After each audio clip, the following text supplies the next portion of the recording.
Today I'm talking about people pleasing, about avoiding conflict, about always keeping the peace, about fear of rejection, and how all of that is a massive, massive energy leak. And of course also what needs to happen so that you can get rid of that you can stop that behavior without, of course, being a bad person. We are not talking about either people pleasing or being a bad person, but the beautiful, beautiful middle. So stay tuned. But first things first, my name is Lydia Wilmsen. I'm a mindset and high performance coach. And here on my channel, I talk about all things conscious creation, high performance, manifestation, and especially for high achievers who are very driven, who are very big go-getters, and how they can apply conscious creation and manifestation to make their life easier and more beautiful and more amazing, basically. And I also talk a little bit about business growth and about just personal development in general. If you want coaching, check out the description or the pinned comment about all my one-to-one offers and also the most amazing Mind Mastery community. We are growing. I'm so happy. This is the most affordable way to get started working with me. We still have coaching, group coaching every Tuesday evening, 5 p.m. CET. So you basically get your questions answered there, but we have a powerful, powerful EMDR course in there. That is my go-to method. I'm going to speak about this today, to let go of resistance, to let go of old trauma imprints and so on. And there is also courses on conscious creation, manifestation. There is courses on business growth and so much, so much. So join us. There is a beautiful crowd of people in there. And yeah, now let's get started with the topic. And if you're new here, I would love if you can subscribe, support this channel to grow. We are still in the beginning, so to say, and leave a like, leave a comment with your questions, because I will make a video about that. And now I'm done. Okay, now to the topic. People pleasing, fear of rejection, resentment. They are all big names or big topics when it comes to behavior. And especially, I see that especially in my clients. I see powerful, powerful people. As I said, high achievers. They get so much done. They are always there for other people. They always support other people. They have a big heart. And at the same time, they also have an issue of really speaking their truth, really voicing their needs. And they feel it's always their job to take care of everyone else, but who is taking care of you? If you're that person, who is taking care of you? So it's a big, big topic. People pleasing is a massive energy leak, and there is so much to say about this. So this might be a longer video, but also we might need several videos about that topic. And I will, of course, also mention a few of the root causes for that behavior. But of course, I can't give you all because there are so many. And if you feel you want to really go into your specific pattern to then figure out what's going on for you, then it would be really helpful to do this in a one-to-one setting or in the Mind Mastery community. But I will give you a lot of pointers today, what you can look up, what you can look for in your own life. Okay, let's talk about this. People pleasing. What is people pleasing? People pleasing is if you're constantly pleasing people. So it's basically a fawn response. It's a trauma response. Fawning is the expert term for that. There are other responses like fight and flight that are very commonly known, or also freeze response. And fawn response is a little bit less known, and it's basically people pleasing. So you are keeping the calm, you're keeping harmony in order to not ruffle the feathers, I think you say, so that everything stays okay. But that means someone is talking to you in a disrespectful way, and you just laugh with them about it. You laugh about yourself. It's ha ha ha, I'm not so important, whatever. Yes, we can make jokes about me. Yes, I'm okay with that. It can go even further. Someone attacks you. That's a very, a thing I have seen happening with women. Someone slaps your face without your permission, and you're just hee, that's a fawn response. Internally, you feel oh my God, I was violated. My space was violated. But to the outside, you're just laughing it away. You're just making a joke about it, or you're not saying anything. But usually it's this smiling, or if you're using humor to humorize everything, and you cannot say no. I don't expect, like, I don't accept this behavior. This is too much. This is my boundary. This is people pleasing. So you are trying to keep the harmony up, but it's going against you because you're not speaking up for yourself. You're trying to keep everything peaceful, but you're the one losing out. And it's also, you know, if there is behavior from clients, they are always too late, they don't respect your times, they perhaps reschedule, but very short notice, and actually it wouldn't be okay for you, but you still say, okay, whatever, you know, it's fine. Also this phrase, it's fine, it doesn't matter, you know, with a smiling face, classical people pleasing. What else comes to my mind? So this is business, in relationships. Someone is always too late and you just say, oh, it doesn't matter, it's fine, it's okay. Internally you feel, no, it's not okay. I don't want to be the one sitting around waiting. But externally you don't voice that. You don't say that. You say, it's okay, it's fine, it doesn't matter. That is people pleasing.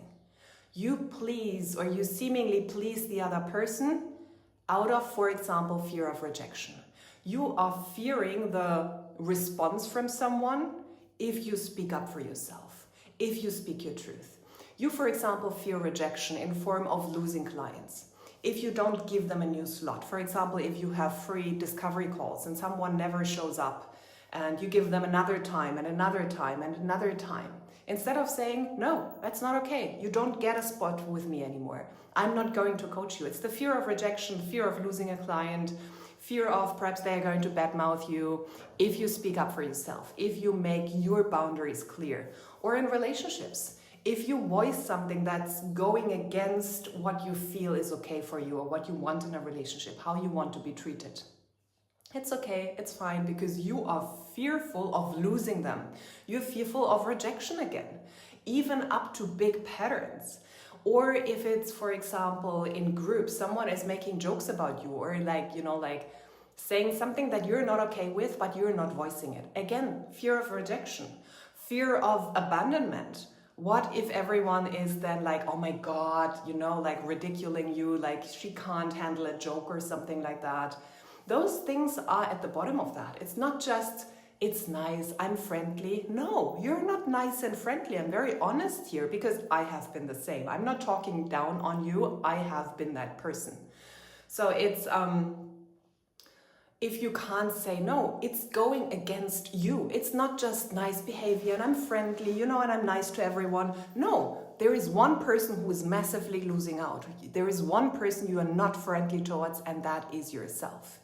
And why is this an energy leak? Because you're using still lots of energy for that. People think like, okay, I'm not going to speak out. I'm not going to speak up. I'm not going to voice my needs. I keep everything calm and peaceful. But you have to understand, this behavior will keep going on. And internally, you're not okay with that. Internally, you are hurt. Internally, there is a lot of fear going on. Internally, you're not okay. And this needs energy.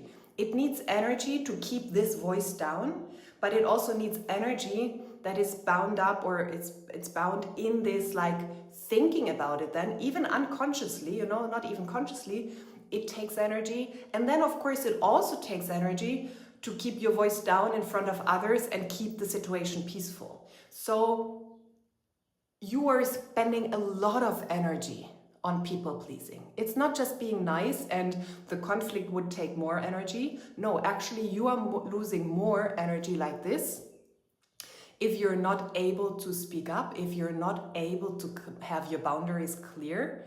You're losing more energy than if you were able to have a healthy mini conflict and really state your boundaries.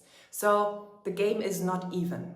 Even if you're thinking, I'm keeping my energy, and I'm not leaking energy, I just, let's leave this alone, let's not think about this.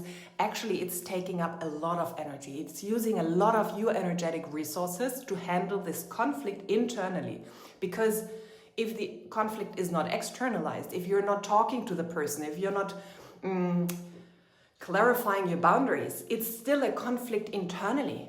It's not, you are keeping the calm outside, but inside there is a lot of turmoil, and you probably know that. If someone, as I said, the example of someone slapping your bum or something as a woman, perhaps even as a man, internally there is a shock. Internally there is, oh my God, I have been violated. But externally you're keeping calm. But internally there is a huge conflict. Should I say something? Is this okay? Is this not okay? Oh my God, I feel hurt. I feel violated. I feel ashamed.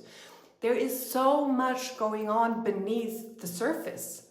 And you need so much energy to regulate that. And if you were able to start speaking up about that and clarifying, like, this is not okay, you would bring this energy out. You would direct it towards the person that needs to hear it, and that's not you. You understand? And then you would change your energy, and those things would happen less and less and less to you. And another point is the resentment that comes with that. That also takes up a huge amount of energy. I used to be such a people pleaser. I managed the energy for others. People around me, even couples, felt so calm, and like they had not such big fights anymore, but I was the buffer in between. So I was exhausted. I was deeply exhausted through my people pleasing behavior, because I was the buffer between those people and their issues, because I didn't speak up. I didn't say, this is your conflict. Please leave me out of that. I'm not listening anymore. I don't want you to have this fight in front of me, with me here, because I'm acting as a buffer and I don't want to use my energy for that. I wasn't even aware what is happening. I was just so depleted, so exhausted from that. And then came a lot of resentment, but because of course I wasn't okay with that. Of course, internally I felt not seen, I felt not heard for all this work I was doing, for all this people-pleasing work I was doing, all this holding energy for other people I was doing. I didn't feel seen, I didn't feel heard. I heard, not hurt, but heard. I didn't feel understood. And then in the end, people even blamed me on top, like blamed me like, oh my God, you're not there for me, or something like that, even though I was depleted from all the energy I was holding. So the resentment, again, also took so much energy then. The resentment against those people and against, like, I'm never being heard. No one sees all the hard work I'm putting in, because no one is there to celebrate you. If you're doing this coming from a wound, no one is there to celebrate you. People just expect that behavior from you, and they treat you more and more like that. And if you start showing up differently in the beginning, there might be backlash. But you can retrain other people. But you have to first understand how this is massively costing you energy. There are so many examples of how this is happening. And it's easy to just blame the other person. Like, they always take my time. They are always disrespectful. They never show up on time. They always make jokes on my behalf. Yeah, but you are the one accepting that. I'm not one who's about, like the victim. I'm not victim blaming, and I'm also not blaming the other person. It's about understanding how you are part of that pattern. There are always two people. There is the perpetrator, or the one who does it actively, and then there is one who is receiving it, and he's not like moving themselves out of the equation. You're staying put. You're playing the game. So there is no part in you, like, stop blaming other people for that. Oh my God, I blamed other people, like, they don't see me, they don't hear me, they don't validate me, they don't value my input, but I was the one staying there. And once I understood what was going on, and I'm going to say a few things about the root cause as well. Once I understood what was going on, I started taking myself out of the equation. I started saying very, very softly in the beginning, no, I don't accept this, I don't want this. Please don't speak like that to me. In the beginning, I was like still people pleasing, but please, like saying at least, please don't speak to me like that. At some point I said, I don't expect you speaking to me like that. And guess what? Things changed, because you get a different energy. You start becoming a different person. You are confident, you're calm, you're aligned. It's very clear also to work with you. It's very clear what you stand for and who you are. People will talk to you differently because your whole energy is aligned. You're not like this little, I'm not sure, okay, everything, I take care of you, I make sure you are fine. If you're in that energy, everyone is like bam, bam, bam, like putting everything on you. But if you're clear, if you're aligned, still full of love, still giving so much, but coming from a full plate and not coming from a wound anymore, it's totally different. People treat you totally differently. And this is what I'm teaching you. I'm not teaching you to just become a bitch or something. No, I'm teaching you how to align your energy, how to close those energy leaks, how to stop being available for that behavior, how to teach other people as well through your own behavior how you want to be treated. And then, step for step, people will start reacting differently to you, and they will start accepting your new behavior, and they will treat you with respect and in the new boundaries that you're putting out there. Okay? So, a few of the root causes. Where might this be coming from? So, people pleasing, fear of rejection. For example, it can come from, I just give you different options and you can check in with yourself what you're thinking, like what you recognize, what you notice, what makes sense for you. So for example, in childhood, of course, we always go back to childhood. In childhood, if there was conditional love, if you were loved and appreciated for performing, for pleasing, this of course becomes a deep ingrained pattern. You performed and you pleased others to stay safe, to be loved, to be appreciated. So you were not loved and appreciated just for who you are, just for your sheer essence. You were appreciated if you did good things. Oh, take care of grandmother. Oh, be nice and help in the kitchen. Oh, be nice to your brother and to your siblings. Be nice to the cousins. Be nice to the family members, whatever. So you were appreciated if you did those things, and you were not appreciated, perhaps you were even scolded and not treated nicely if you spoke up, if you said things that you weren't okay with. So from early on, you were taught, if I people please, if I'm the nice person, then I get love. If I speak out for myself, if I speak up for myself, I'm not appreciated. I am scolded. I'm perhaps even punished, because this is not what you do. You're nice to others, but you don't speak about your own needs. Your own needs are not important. So many people learn this in childhood. It's a huge wound.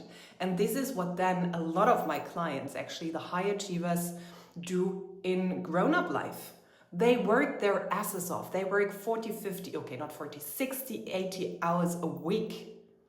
They achieve so much. They are the backbone of their families. They take care of everyone, but no one takes care of them because they have internalized that their needs are not important. It's only other people that are important, and they still live it, but they are craving to be seen and to be validated and to also have someone to support them. And it starts with you. You cannot wait for the outside world to give you that if your internal blueprint has been, I have to please others, I have to be there for others, otherwise I'm not loved. It sounds stupid. It sounds like on a conscious level, it's like, oh my God, what's going on? Are you still a child? And yes, we are still those wounded children inside. And we still act from that, not consciously, but unconsciously. And this is the work that I actually do with you. I make the unconscious conscious, and then you can start repatterning that. Okay, another wound, for example, is enmeshment. Early enmeshment means like being enmeshed with your parents' needs and emotions, and parentification. I have a lot of clients, for example, who had parents with addictions, with mental health issues or even diseases, like properly diagnosed. And they had to become or very young parents. One of my clients, his mom, I think, was 16 when she gave birth to him, and she wasn't a grown-up woman, of course. So there was a lot of enmeshment going on, so that my clients or those people basically took on caregiving roles very early on. For example, for the siblings, but also sometimes to keep the mothers or fathers safe and held because they were not capable, because they had issues. Another example from my life, my mom had depression early on. So there was a part of me that took on almost like, that's parentification, when you take on the role of the other side. So almost I took on the role of being nice for my mother, holding space for her and her depression instead of her giving that to me. It's a role reversal. Parentification is a role reversal. And so many people actually experience that. that they do things they were never supposed to do as children. And this, of course, like if they manage the emotions of their parents, or they were there to keep harmony at home when they were children, and you internalized that your needs came second. The caregiver you had to take care of because your mom had alcoholism, your mom had bipolar disorder, your mom had depression, or your father, of course, just using whatever, you know. You learned, I have to take care of them. I have to make sure they are safe because they can't. And your needs as a child were totally neglected. And this also creates a pattern later on of I always have to take care of harmony at home or in the places I am. I'm the peacekeeper. I'm the one who has to take care of the emotions of others, because you learned this sometimes from being a baby on. You know, from the earliest stages, you learned I have to keep my emotions to myself, my needs to myself. I have to take care of the emotions of others. I have to take care of the emotions and needs of others. So this trained you for 10, 20, 30, 40 years. So no wonder that you're still running the same blueprint. And it shows up as avoiding conflict, always wanting to keep harmony, being there for others, and neglecting your own needs. Another reason that's quite different could be that there was conflict at home, constant conflict. You saw your parents fighting, you saw other people, your neighbors, or like close by, you saw a lot of fights going on, a lot of conflict when growing up. And this basically created a hypersensitivity towards conflict, a hypersensitivity towards tension.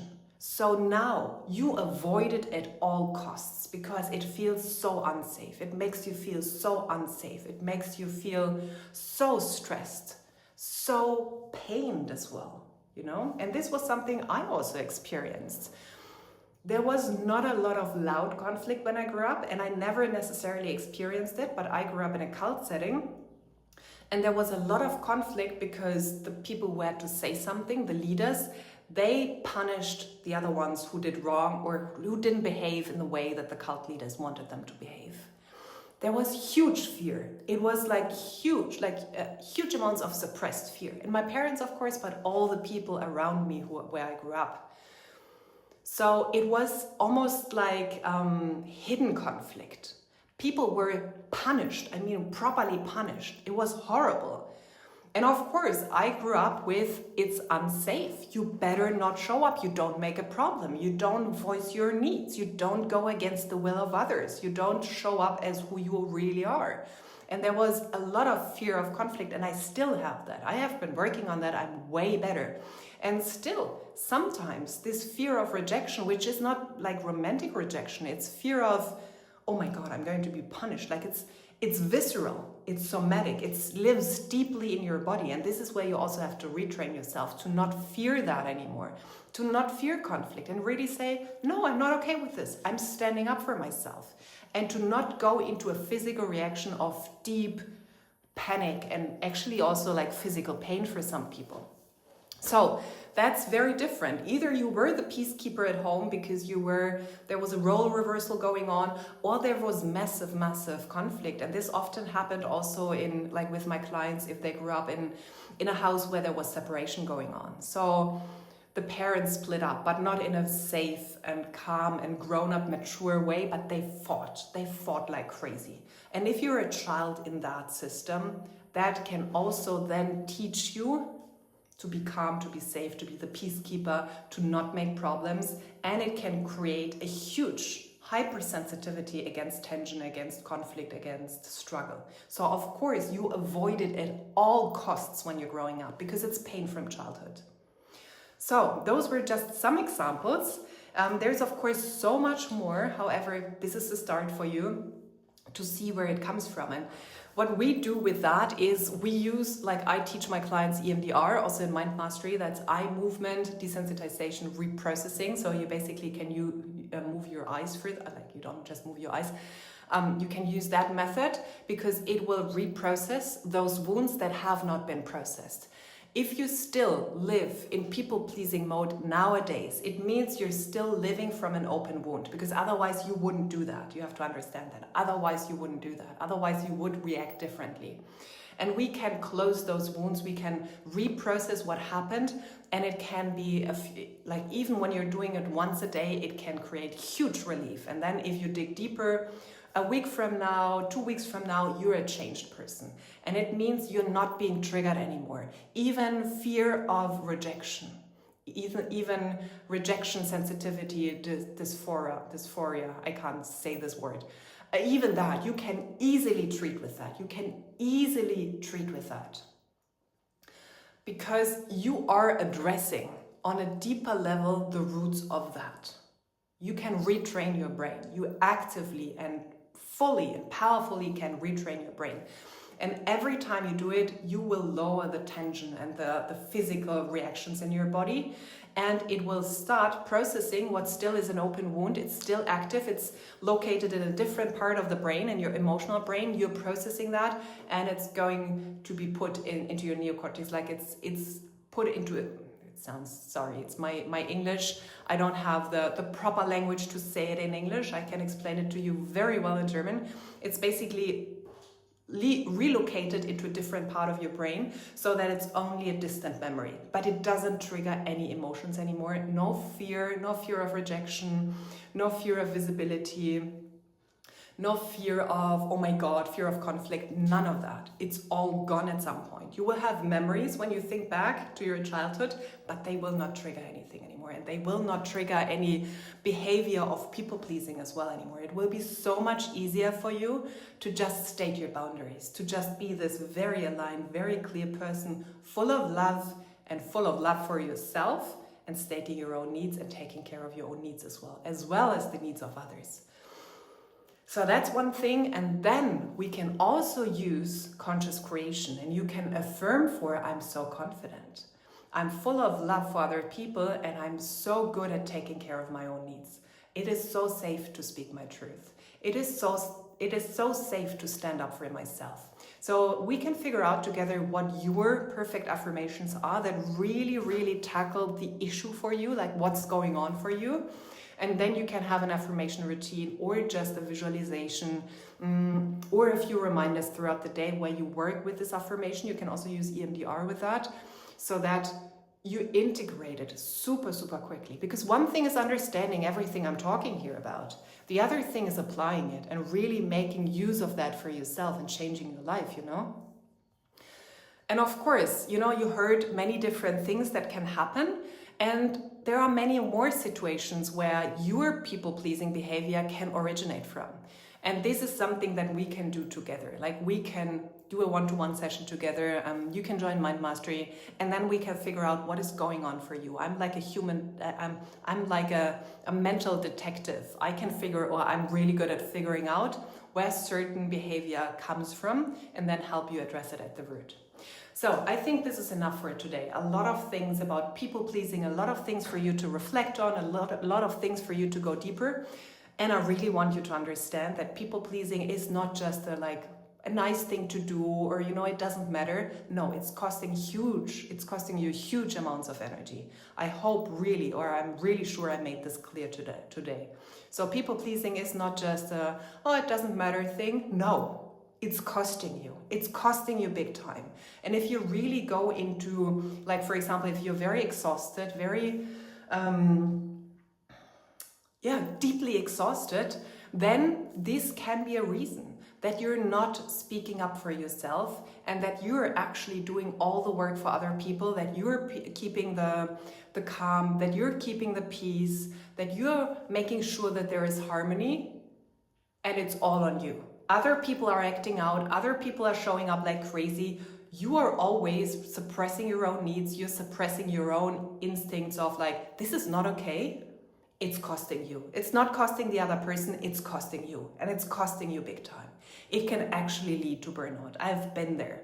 This behavior can be really dangerous for yourself. So please take care of it. And let me know in the comments what resonated, where you felt yourself seen, like, oh my God, this has been my pattern. or something else that's been going on for you. Share with us what has been going on for you. And if you want, check out the comments for the Mind Mastery community or a one-to-one session. And I would say thank you for liking, subscribing, and just being on the journey with me. And until the next video.